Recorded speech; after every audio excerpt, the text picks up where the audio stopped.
제가 여러분들에게 고차원 경매를 계속 강조하고 있는데요. 고차원 경매는 개인의 역량에 따른 투자 수익 구조를 잡는 거라고 얘기했죠. 즉 부경꾼이 주장하고 있는 고차원 경매는 부동산 밸류업 작업이에요. 부동산의 가치를 어떻게 높일 수 있느냐. 그래서 부경꾼이 강조하는 건 어떤 업종이 있으면 그 업종에 얽매이지 말고 해당 부동산의 가치를 가장 높일 수 있는 업종을 선택해서 부동산의 가치를 높이는 게 중요하다고 생각을 하는데요. 그러면 현재 하고 있는 업종이나 누구나 예상할 수 있는 업종이 아닌 새로운 업종을 생각하다 보니까 여러 변수에 대응할 수 있는 능력이 있어야 돼요. 자, 제가 얼마 전에 물건을 하나 의뢰받았습니다. 물건이 2020타경에 4371번 성남시 분당구 정자동에 위치한 물건이었고요. 근린상가고 건물이 전용이 341평, 341평으로 굉장히 큰 건물입니다. 감정가 20억 6천만 원에서 1회 유찰돼서 70%인 가격인 14억 4,200만 원에 경매가 시작됐었던 물건인데요. 21년 4월 19일에 경매가 진행이 됐고 낙찰자가 나와서 17억 7천만 원에 낙찰이 됐습니다. 총 6분이 입찰을 하셨어요. 자, 제가 이 물건을 보면서 많은 생각을 하게 됐습니다. 아, 그렇구나. 이 부분은 매우 중요한데 여러분들은 모를 수도 있겠구나 라는 그런 게 있어서 오늘 영상을 찍게 됐습니다. 해당 물건을 잠깐 조금 더 보실까요? 자, 현황 사진을 한번 보겠습니다. 현재 사용되고 있는 거는 이런 외관을 가진 건물이었고요. 이 건물의 지층이 되겠습니다. 이렇게 지하 외부에서 바로 포로로파크로 사용 중이었는데요. 지하 외부에서 바로 들어올 수 있는 계단이 별도로 구성되어 있었고요. 지하 주차장에서도 이렇게 바로 입장이 가능한 접근성이 그렇게 불편하지 않은 지층이 되겠습니다. 자, 내부 사진은 현황조사서 사진에서는 몇 개 나오지 않았지만 실제 블로그나 예전에 운영되던 영업 현황을 조사를 해보니까 코로나 이전에는 굉장히 활성화됐던 영업이 잘 되던 곳으로 추정되는 곳입니다. 자, 임차인 현황을 보니까 사업자 등록이 2017년 4월 10일에 됐기 때문에 최초 근저당인 16년 11월 14일보다 후순위가 되겠죠. 자, 따라서 대항력이 없는 임차인이 점유하고 있는 것으로 파악됐기 때문에 권리상으로도 별 문제가 없는 물건이었다. 자, 그래서 전체적으로 봤을 때는 해당 물건은 좋은 상권에 위치했기 때문에 어떤 업종이 들어올 수 있다면 그 업종이 해당 부동산의 가치를 올려줄 수 있다면 분당 정자역에 위치한 341평을 14억 정도 최저 가격에서 노려볼 만한 아주 알짜 물건으로 만들 만한 가치가 있는 물건이었다라고 생각을 했습니다. 자, 여러분들은 이렇게 조사를 하시고 나면은 해당 물건에 어떤 업종을 접목하는 게 해당 부동산의 가치를 높이는 거지 라는 고민을 하실 거고, 임차인을 섭외를 하거나 아니면 직접 사업을 통해서 해당 부동산의 가치를 높이면 고차원 경매가 완성이 되는 겁니다. 자, 하지만 여기에는 커다란 함정이 하나 있습니다, 여러분. 저한테 의뢰를 주신 분은 제가 물어봤습니다. 물건을 기본적인 걸 보고 나서 어떤 업종을 생각하시고 해당 물건을 노리시는 겁니까? 라고 얘기했더니 수많은 분들은 저한테 의뢰를 하실 때 글쎄요, 뭐가 들어올지 잘 모르겠는데 이제 부동산에 내놔봐야죠 라는 얘기를 많이 하세요. 저는 그것조차 출구가 없기 때문에 투자라기보단 투기 쪽에 가깝다라고 생각을 하는데요. 자, 이분은 그나마 요식업 쪽에 근무를 하시던 분이었고 요식업으로 성공을 하셨던 분이기 때문에 그 물건을 음식점으로, 대형 음식점으로 바꾸어서 부동산의 가치를 올려보겠다 라고 자신있게 말씀해 주셨습니다. 여러분들 생각은 어떠세요? 대형 음식점이 들어오면 본 상권에서 잘 될까요? 만약에 네라고 대답하셨다면 여러분들은 큰 함정에 빠지신 거예요. 어떤 업종이 들어오냐에 따라서 피자 가게를 할 수도 있고 아니면 이쪽에 볼링장을 할 수도 있고 스크린 골프를 할 수도 있고 해당 물건이 여기서 잘 될 수도 있겠죠. 하지만 여러분들이 커다란 체크사항을 놓치셨어요. 건축물의 용도입니다. 자, 부경꾼이 왜 갑자기 생뚱맞게 건축물의 용도를 얘기하냐? 건축물의 용도는 본인이 사용하고자 하는 용도로 변경하면 되는 거잖아요. 맞습니다. 맞는 말씀이세요. 하지만 본 사례는 약간 특이한 케이스가 있기 때문에 여러분들이 큰 함정에 빠질 수 있다는 이야기입니다. 자, 해당 물건의 사용 용도를 알기 위해서는요, 건축물 대장을 확인해 보시면 되는데요. 일반적으로 건축물 대장은 정부 24 홈페이지 들어가거나 지자체에서 발급을 직접 받아볼 수 있는 방법이 있고요. 경매 정보지에서는 편의상 건축물 대장을 발급해서 제공을 하고 있죠. 그래서 편하게 건축물 대장을 확인할 수 있습니다. 자, 지하 1층 집합건축물 대장, 현재 위반 건축물로 등재되어 있는데 위반 건축물은 잠시 후에 알아보도록 하고요. 지층 1층은 문화 및 집회시설로 되어 있습니다. 903.86제곱미터로 되어 있는데요. 자, 그러면 문화 및 집회시설에서 우리가 음식점을 할 수 없을 테니까 음식점으로 용도 변경을 하면 되겠죠. 해당 면적은 맞는지 용도가 맞는지 두 가지는 확인을 하셔야 되는 거지만 우선은 용도 변경은 하면 되겠지라고 생각하고 넘어가선 안 된다는 겁니다. 자, 그래서 여러분들은 입찰 전에 해당 물건의 용도 변경이 가능한지 지자체 용도 변경 담당자 주문관인가 통화를 하시면 되는데요. 녹취 파일을 우선 제가 여러분들 입장에서 질문을 던졌으니까 녹취 파일을 먼저 듣고 다시 이야기해 나가겠습니다. 네, 건축입니다. 네, 수고 많으십니다. 건축물 용도 변경 관련돼서 문의 전화드렸습니다. 네. 예, 분당구 정자동인데요. 네. 말씀드려도 되나요? 네, 쭉 불러주세요. 네. 네, 지금 문화 집회 시설로 되어 있는데요. 네. 네, 요거를 음식점으로 용도 변경이 가능한지 한번 확인 좀 해보려고요. 집원이 어디세요? 정자동 16-1번지입니다. 이거 혹시 지하 말씀하시는 거예요? 예, 맞습니다. 이거 지하는 안 돼요. 안 된다는 여기- 게 아예 네. 시설 변경이, 용도 변경이 안 네. 된다는 얘기신가요? 네, 용도 변경 자체가 안 돼요. 아, 혹시 그 사유를 알 수 있나요? 이거는 아마 대작되시면 문화 시설호 이렇게 돼 있잖아요. 근데 아마 네. 거기에 기재가 돼 있을 거예요. 비거나 이런 데 보시면은 이거는 인센티브 받은 항목이라서 영종률 인센티브 상향받은 거거든요. 네. 네, 그래서 건물을 인센티브 받은 걸 토하지 않은 이상은 변경할 수가 없어요. 아, 그러면 다시 말씀드리면 인센티브 네. 조항, 건축물 대장에 나온 인센티브 네. 조항을 네. 다시 뱉어낸다면, 다시 네. 원상복구한다면 용도 변경은 네. 가능할 수도 있다는 얘기로 해석해도 될까요? 네. 근데 그게 집합 건물이라서 지금 한 3, 4개 층을 아마 해치를 해야 되거든요. 네. 근데 그거는 불가능하잖아요. 네. 아, 일반 구분 소유권으로 다른 데 매각이 됐기 네. 때문에요. 네. 그러면 제가 지금 같은 문화 집회 네. 시설군에 있는 종교 시설이나 위락 시설로도 사용이 불가능한 건가요? 아예 용도 변경 자체를 신고하시면 안 돼요. 신청하시면 다 반려예요. 그러면 문화 네. 및 집회 시설로만 사용할 수 있다라고 하면 되겠네요. 네. 네. 혹시 이거 자체가 건축물 대장 말고 다른 곳에서 확인할 방법은 있나요? 건축물 대장에도 있고 아마 거기 관리사무소 가시면은 사업계획 승인 가지고 있을 거거든요. 허가 사용 승인 조건이 있을 거예요. 네. 개요나 이런 데 보면 다 적혀 있거든요. 아, 건물 신축 당시에 허가 사유로 이렇게 했기 때문에 네. 그래서 네. 안 된다는 거죠? 네. 네, 알겠습니다. 네. 감사합니다. 네. 자, 들어보셨는데 어떠셨나요? 뭐가 어렵죠? 자, 녹취 파일에 해당 주무관이 한 얘기를 한번 찾아보겠습니다. 자, 건축물 대장의 하단부를 보면 변동 내용 및 원인이 나옵니다. 그래서 15년 6월 1일에 신규로 작성이 됐고 17년도에 무슨 일이 있었고 이런 부분들이 해당이 됩니다.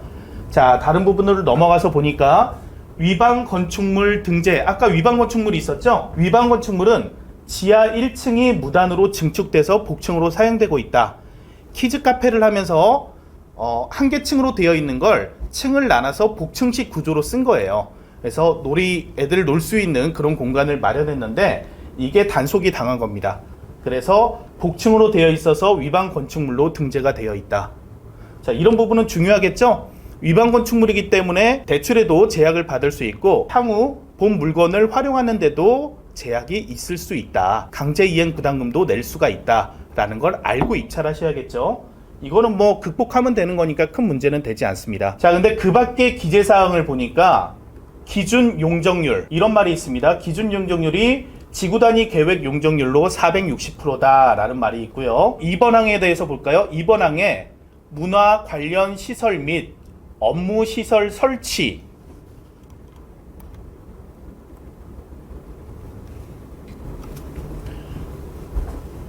따른 인센티브 5%란 말이 있어요. 해당 건물은 건물을 설계할 당시부터 문화 및 집회시설을 설치하면서 인센티브 5%를 받았다는 얘기입니다. 5%를 건폐율, 용적률을 더 활용할 수 있게 해줬다는 거예요. 자, 두 번째 볼까요? 공공기여도에 따른 인센티브 20%도 받았습니다. 공공기여도가 어떤 부분인지는 잘 모르겠으나 문화 및 집회시설처럼 주민들의 문화사업에, 공익사업에 쓸 수 있는 공간을 건축물에 넣기 때문에 20% 정도 건물의 용적률과 건폐율을 상향시켰다라고 생각을 하시면 됩니다. 공공기여도에 따른 인센티브가 정확히 어떤 내용인지 모르겠으나 추정한 바에 의하면 공공기여도, 즉 공익적 활동에 필요한 업종이 들어왔거나 그런 시설을 설치했기 때문에 지자체에서 용적률 20% 정도를 더 배려를 해줬다는 얘기입니다. 자, 다시 처음으로 돌아가 보겠습니다. 자, 건축계획 당시에 본 건물을 설계하면서 본 건물에 문화 및 집회시설을 설치하겠습니다.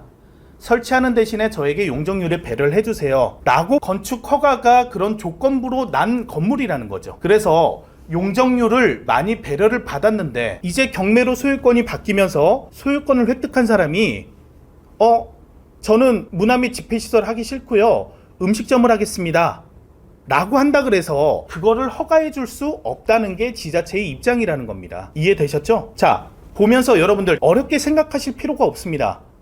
내가 투자하고자 하는 물건이 있다 그러면 해당 건축물의 용도를 아시고, 해당 건축물의 용도는 태어날 때마다 지정을 해주는 거예요. 이 건물을 만들 때마다 이 건물은 주차장 건물이야, 이 건물은 근생 건물이야, 이 건물은 위락시설을 설치할 수 있어, 이 건물은 숙박시설이야 라고 용도를 지정해 주는 거예요. 그 지정을 하면서 허가를 받았는데 허가를 변경할 때는 관련 규정에 맞아야 된다는 거죠. 그래서 용도 변경은 우리가 쉽게 관가해서는 안 되는 부분이다. 용도 변경은 어떤 부분은 허가가 될 수도 있고 어떤 건 신고가 될 수 있고 어떤 건 표시 변경 신청만 해도 가능한 부분도 있습니다. 아주 기본적인 것 때문에 여러분들이 아셔야 되는 부분이에요. 그래서 우선 간단히 한번 정리를 해보겠습니다.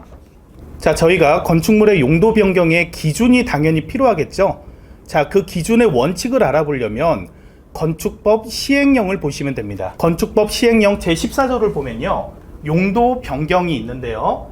용도 변경란을 보시면 자, 1번 자동차 관련 시설군, 2번 산업 등 시설군, 3번 전기통신 시설군, 이런 식으로 해서 총 9개로 나눠놨습니다.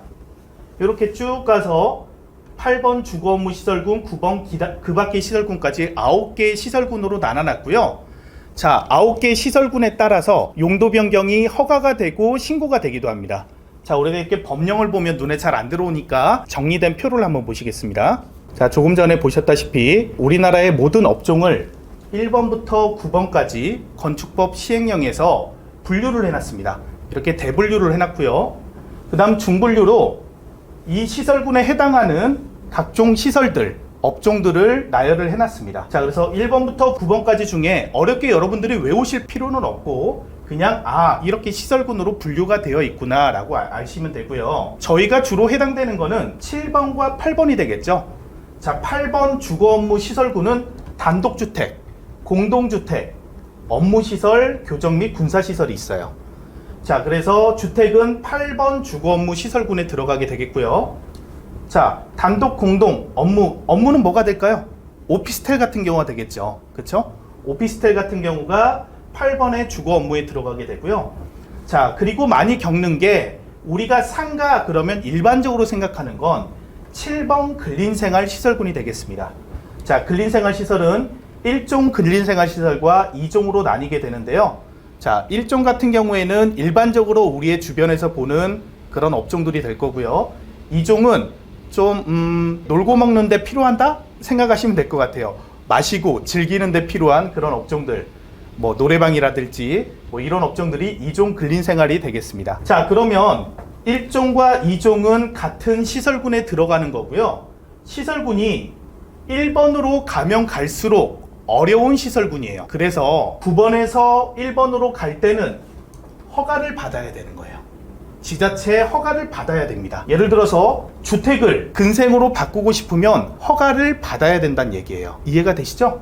자, 그리고 하위군으로 시설군으로 내려갈수록 신고만 하시면 됩니다. 4번에서 문화 및 집회시설을 하다가 교육 및 복지로 바꿀 때는, 의료시설로 바꿀 때는 예를 들어서 신고만 해서 지자체에 저 의료시설을 이제 앞으로 할게요, 건축물의 용도를 하고 해당에 적합한 신고 양식에 맞춰서 첨부서를 넣으면 신고만 해도 된다라는 얘기입니다. 따라서 상위 시설군일수록 좋겠죠, 그쵸? 할 수 있는 것들이 많다는 얘기예요. 뭐 좋다 안 좋다의 표현은 그렇게 생각을 하셔도 됩니다. 자, 그럼 우리는 방금 전 보셨던 건 문화 및 집회시설 시설군에 있기 때문에 음식점을 하는 일종 근린생활시설로 내려갈 수가 있어야 되지만 안 된다는 얘기예요. 그런 특별한 케이스도 있다라는 얘기입니다. 그래서 여러분들이 정확하게 본질을 알지 못하고 접근하게 되면 본의 아니게 피해를 보실 수 있다. 내가 생각했던 계획이 완전히 틀어질 수 있다는 얘기입니다. 자, 또 동일 시설군에서는 판매 시설이 하다가 운동 시설로 바꾸고 싶다. 이럴 땐 같은 시설군이죠. 자, 이럴 때는 표시 변경만 하면 됩니다. 표시 변경 신고를 해서 판매 시설을 운동 시설로 바꾸겠습니다 라고 하시면 돼요. 자, 우선 복잡하게 가면 여러분들이 힘들어 하실 것 같아서 우선 간단히 얘기 드리는데, 허가를 받는 거는 당연히 더 어렵겠죠. 신고를 하는 건 당연히 더 수월하겠죠.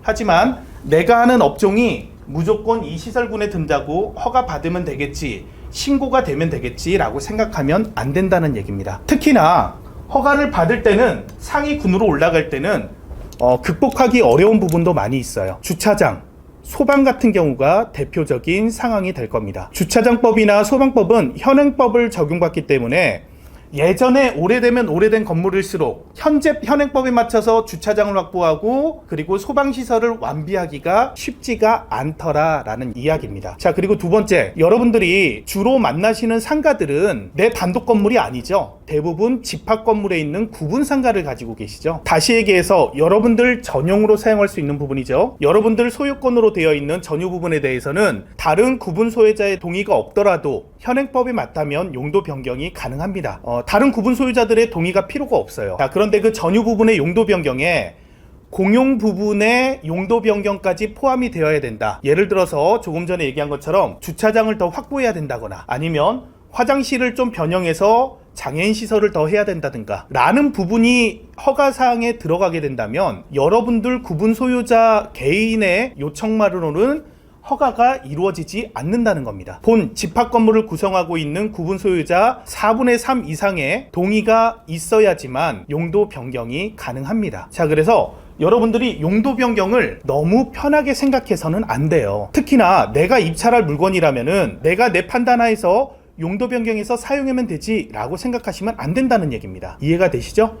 지자체 확인하시고, 지자체에 확인하셨어도 해당 담당 주무관님이 착각을 하시거나 오류를 범할 수 있기 때문에 관련업 종사자, 즉 건축사 사무소 같은 곳에 의뢰를 하셔서 해당 내가 생각하고 있는 부분이 맞는지 다시 한번 교차로 짚어보셔야 된다는 겁니다. 특히나 이 시설군에서 벗어나는 업종을 생각할 때는 여러분들이 주의를 하셔야 된다. 할 게 많죠, 여러분. 그냥 경매 편하게 상가 투자하려고 그랬더니 할 게 많아요. 그런데 어려운 게 아니에요. 여러분들이 안 해보셨기 때문에 그래요. 해보시면 항상 이러기 때문에 시스템에 맞춰서 할 수 있다는 겁니다. 조금 전 처음에 물건으로 한번 돌아가 보겠습니다. 자, 해당 물건으로 들어왔는데요. 그 앞에 용도 변경의 중요성에 대해서 쭉 말씀을 드리니까 조금 머리가 아프실 수 있는데 다시 한번 정리를 해보겠습니다.